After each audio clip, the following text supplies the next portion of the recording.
Hey, I'm the cat toy lady. Something that everyone loves to do during the holidays is bake. And sometimes we feel a little guilty that it's only for us. So today, you're going to learn to bake cookies for your cat. This is especially good for those of you that have cats that are on special diets and can only eat specific things. So you can take whatever that special diet is in can form and use that to make these cookies. But for today, I'm just using the classic pate that you can get at the grocery store. There are different ways to do this. You can either use a knife and cut triangles, or if you have these little cookie cutters like I do, you can use that too. So these little cookie cutters I'm using are actually the inserts to a cookie press that makes the cutout windows for cookies. Don't worry about the big part. We're just using the inserts. Today I have a heart and star. So to get started, we're just gonna go ahead and open the can and carefully remove the canned food from the can itself. Plop.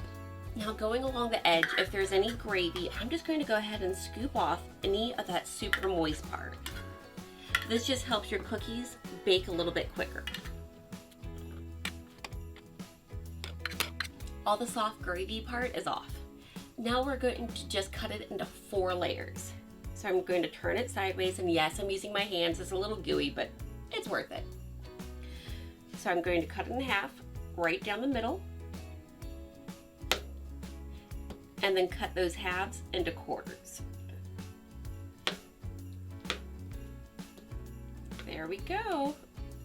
4 gooey parts. So now, just like baking regular cookies for people, I'm going to press my cookie cutter in, jiggle it around just a little to loosen the edges, and then put them into my tray.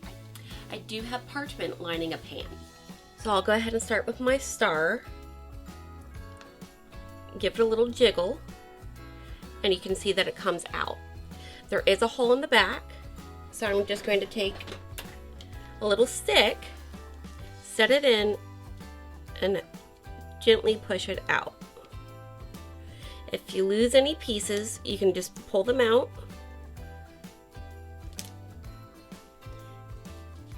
and reform them. And again, the star, because it has little pieces, is just a little harder. So I think I'll do a few stars and then I'll switch over to my heart for the rest. Now we're going to work on the hearts.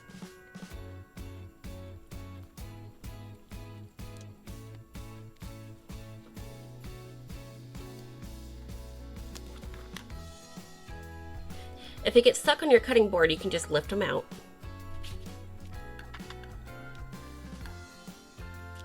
I know you're thinking that's a lot of waste, but it's cat food. Squish it up, press it down to the right thickness to keep consistency, and stamp out some more. And then you just scoot away the food and slide it out.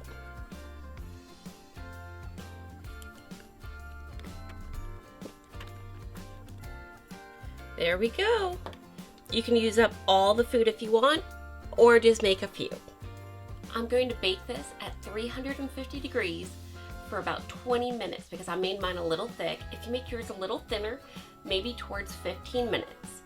But remember, they're still going to be a little soft when you pull them out, and as they cool, they will harden. And there we go. Nice and crispy. It didn't make my kitchen smell too bad, luckily. I was a little worried myself. I know some of the fishier ones may have more of an odor, but the chicken did great. Remember, you can make this with any canned food. If it is one of the shredded ones, try to get as much of the gravy off of it as you can, and then mush it together with a fork, and then form it together. But the pates work best. Now I need a taste tester.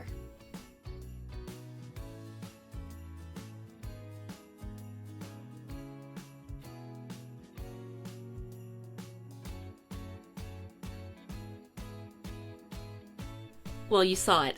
They're a big hit. They went down super quick. And I'm sure you're thinking to yourself, what else is she going to do for Christmas? Stick around. There's tons of holiday stuff coming up. So check out some of these holiday videos and make sure to hit that subscribe button too. Now go make your cat some cookies.